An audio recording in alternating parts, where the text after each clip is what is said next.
Komjen Purnawirawan Susno 2J diteror gara-gara analisa kasus Brigadir J.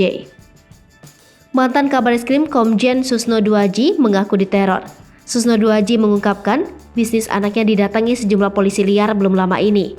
Susno 2J merasa hal tersebut terjadi lantaran dirinya kerap menganalisa kasus kematian Brigadir J yang diotaki mantan Kadif Propam Polri Irjen Ferdy Sambo. Susno 2J pun mengaku telah menghubungi Kabareskrim Polri Komjen Agus Andrianto. Susno 2J menjelaskan, polisi-polisi liar itu datang naik mobil dinas dengan plat Jakarta.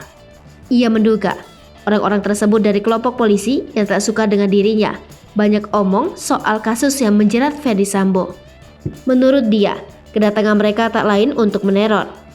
Polisi-polisi liar itu mendatangi usaha pertambangan milik Putri Jenderal Bintang 3 itu di Lahat, Sumatera Selatan pada 16 Agustus 2022 lalu. Bukan tanpa alasan, Susno 2J menyebut mereka sebagai polisi liar. Pasalnya, polisi-polisi yang mendatangi usaha pertambangan putrinya itu tanpa membawa surat tugas. Susno 2J mengaku tak satupun polisi mendatangi usaha pertambangan anaknya menunjukkan surat tugas. Ia tak menyebutkan pertambangan apa yang dimiliki anaknya itu. Tetapi Susno 2J mengungkapkan, polisi yang datang ke tempat usaha anaknya itu berasal dari Jakarta dengan membawa mobil dinas. Termasuk di dalamnya mobil Indonesia Automatic Fingerprint System atau INAVIS.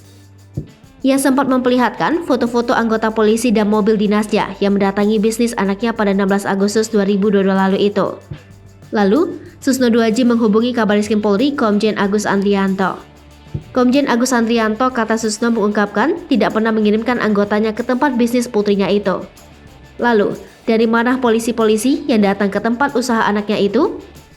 Ex-Wakil Kepala Pusat Pelaporan dan Analisis Transaksi Keuangan mengaku tidak akan diam. Ia berjanji akan terus bersuara selama masih melihat ada ketidakadilan dalam kasus penembakan Brigadir J. Tak peduli harus menghadapi banyak teror.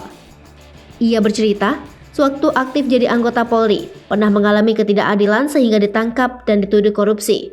Menurutnya apa yang dialaminya itu hanya mengarah pada harga dirinya seorang.